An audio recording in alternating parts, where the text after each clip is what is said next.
کا فاؤنڈیشن اور اس کا قیام کس بنیاد پر رکھا گیا،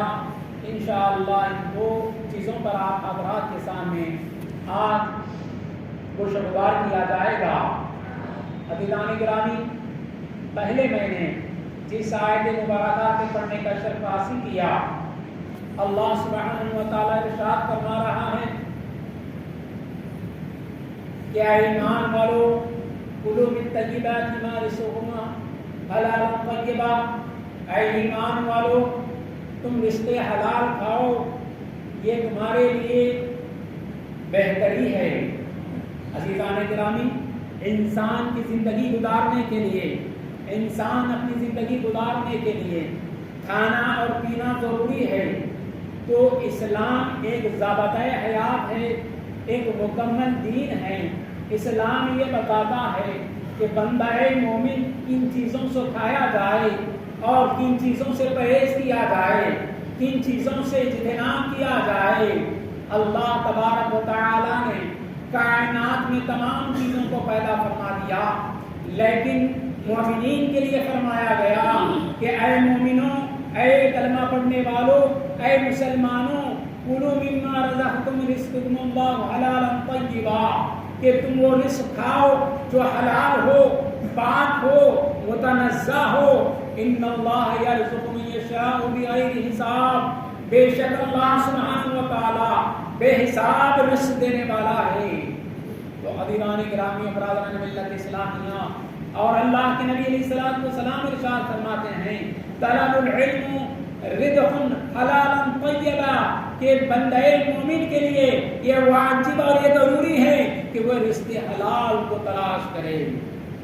انسان جو کھاتا ہے اور جو پیتا ہے، جو اس کے اجزاء اس کے جسم میں جاتے ہیں، تو اس کا اثر اس کے حرکات و افعال پر ہوتا ہے۔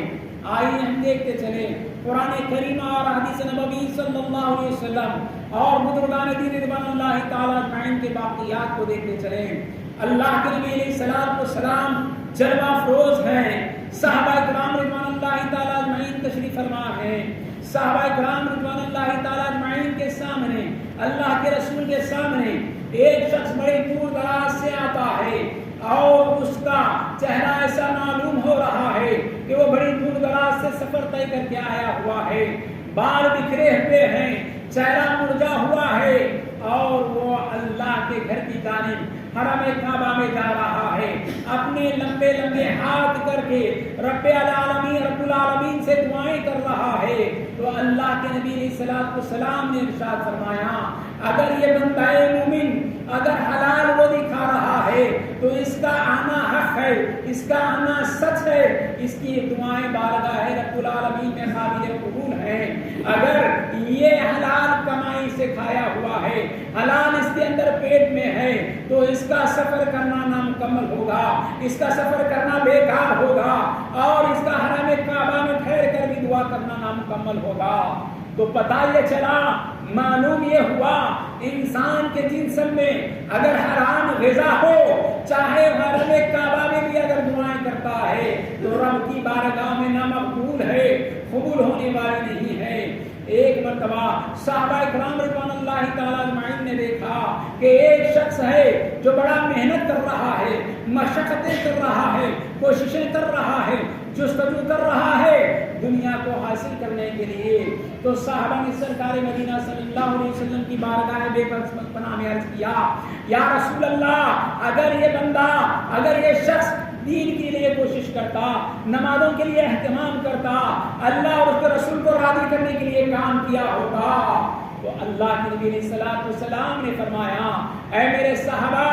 سنو، یہ حق ہے، لیکن سنو، اگر بندہ 5 وقت نماز پڑھ کر کے اب اس نیت سے کہ میرے بیوی اور میرے بچے کسی غیر کے سامنے ہاتھ نہ پھیلائے اور میرے والدین کسی غیر کے سامنے سائل نہ ہو جائے، طلب کرنے والے نہ ہو جائے، مانگنے والے نہ ہو جائے، اور اس غرض سے بندہ مومن یہ کوشش کر رہا ہے کہ وہ نمازیں بھی پڑھ رہا ہے اور حلال رزق کمانے کے لیے، اپنی آل و اولاد کے لیے، اپنی والدین کے لیے، اپنے رشتہ دار و احباب کے لیے، حلال کام کے لیے اگر وہ کوشش کر رہا ہے تو گویا کرنا، یہ محنتیں کرنا، یہ مشقتیں کرنا، یہ اپنے آپ کو شاخ اپنی صحت پر شاخ کا گزارنا، یہ یقیناً یہ عبادت میں شمار کیا جائے گا۔ کیوں کہ یہ اپنے اہل و عیال کو، اعلیٰ اولاد کو،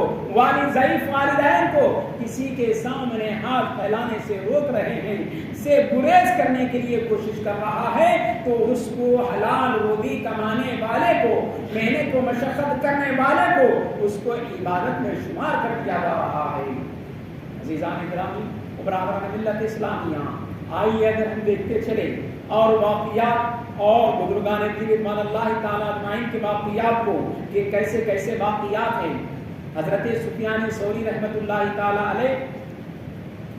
آپ سفر میں تشریف لے گئے، وقت ایک ایسا آ گیا کہ وقت نماز کا وقت آ گیا، تو آپ کے ساتھ اور ایک فرد تھا، دونوں مل کر جب مسجد کے پاس قریب آ گئے، دیکھا کہ لوگ نماز ادا کر کے باہر نکل رہے ہیں،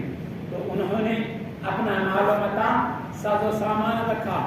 چلو اب نماز ادا کریں۔ یہ کوشش جاری ہے، یہ کوشش چل رہی تھی کہ نگہبان کسے بنایا جائے، نگہبان کسے بنایا جائے۔ یہ دیکھا کہ ایک شخص نماز پڑھ کر آہستہ سے باہر نکل رہا ہے، تو کہا گیا کہ تم اس کی نگہبانی کرو، تم اس کی دیکھ بھال کرو، ہم نماز ادا کر کے واپس لوٹ جائیں گے۔ یہ کہہ کر انہیں ساز و سامان کی ذمہ داری دے کر وہ باہر اندر مسجد کے اندر تشریف لے گئے۔ اس بندے نے جو مسجد سے باہر نکلنے کے بعد اس نے جب سفیان ثوری اور ان کے ساتھ کے فرد نماز ادا کر رہے تھے، تو اس بندے نے ان کا ساز و سامان لیا اور گھوڑے کی زین بھی لے کر چلا گیا۔ نماز ادا کی، باہر آ کر دیکھے جس کے ذمہ ہم مال و اسباب دیے ہوئے ہیں، تمام مال غائب ہے، اور حتیٰ یہ کہ گھوڑے کی زین بھی غائب ہے۔ پھر اس کے بعد ہوا یہ کہ سفیان ثوری رحمۃ اللہ کھڑے رہے اور کہا کہ جاؤ، جا کر کہیں سے زین لے کر آؤ، کم سے کم ہم سفر طے کریں۔ دونوں میں ان کے خادم گئے، جا کر بازار میں دیکھا تو وہی بندہ جو اس نے چوری کر کے لے گیا تھا، ساز و سامان کو فروخت کر رہا ہے، بیچ رہا ہے۔ انجانی چہرہ بنا کر گئے، جا کر پوچھا کہ یہ درہم کتنے میں، یہ زین کتنے میں دو گے؟ کہا کہ 2 درہم میں دوں گا۔ تو پھر انہوں نے نقد رقم عطا کی اور واپس لے کر آئے تو پہچان لیا یہ تو ہماری ہی زین ہے۔ کہا ان کے خادم نے کہ اس بندہ نے جسے ہم مال اسباب کے کھڑے رہنے کے لیے نگرانی کر کے گئے تھے، وہ تمام مال کو فروخت کر رہا ہے۔ تو اس سفیان ثوری رحمۃ اللہ نے کہا کہ وہ اگر یہ چوری نہ کرتا، یہیں پر کھڑا رہتا، تو بطور انعام میں اسے 2 درہم دینے ہی والا تھا۔ یہ حلال طریقے سے میں اس کو دینا چاہتا تھا، اس نے حرام طریقے سے اس چیز کو حاصل کر لیا ہے۔ تو عزیزان گرامی، انسان کی مقدر میں، انسان کے تقدیر میں جو کچھ ہونا ہے، جو کچھ لکھا ہے، جو کچھ مقدر میں، قسمت میں جو رزق ملنا ہے، جو مقام و مرتبہ ملنا ہے، جو تمام ملنا ہے، سب کچھ معاملات طے ہوتے ہیں۔ وہ کب ہوتا ہے؟ جب انسان ماں کے پیٹ میں 4 مہینے کا ہوتا ہے، 4 مہینے کا ہوتا ہے۔ سائنس بتاتی ہے آج کے دور میں جب 4 مہینے گزر جاتے ہیں تو اس کو یہ شناسائی کرنے لگ جاتی ہے کہ یہ مرد ہے یا عورت ہے، یہ لڑکا ہے یا لڑکی ہے۔ لیکن اسلام نے 1400 سال پہلے بتا دیا کہ جب 120 دن ہوتے ہیں تو خدا تبارک و تعالی، اللہ سبحانہ و تعالی فرشتوں کو یہ فرما دیتا ہے، اے فرشتوں، اس کے جو کچھ مقدر میں ہے، جو کچھ تقدیر میں ہے، یہ تمام لکھ دیا جائے۔ تو ابھی بندہ پیدا نہیں ہوا، ماں کے پیٹ میں ہے، ماں کی کوکھ میں ہے، ماں کی شکم میں ہے، اس کے تمام معاملات لکھ دیے جا رہے ہیں۔ یہ آقا بنے گا یا غلام بنے گا، یہ امیر بنے گا یا غریب بنے گا، یہ کیا بنے گا، اور اس کے مقدر میں کیا چیز عطا کر دی جائے گی، کتنی جاب و منصب عطا کر دی جائے گی، کتنی جاب و دن و دولت عطا کر دی جائے گی، انہیں کن مقامات سے نواز دیا جائے گا، سب کچھ طے ہوتا ہے۔ اس کے بعد بندے کی ولادت ہوتی ہے، بندے کی پیدائش ہوتی ہے۔ تو میں بلا تشبیہ و تمثیل عرض کرنا چاہتا ہوں، اس لیے قرآن نے، اللہ کے نبی صلی اللہ علیہ وسلم نے ان تمام چیزوں کو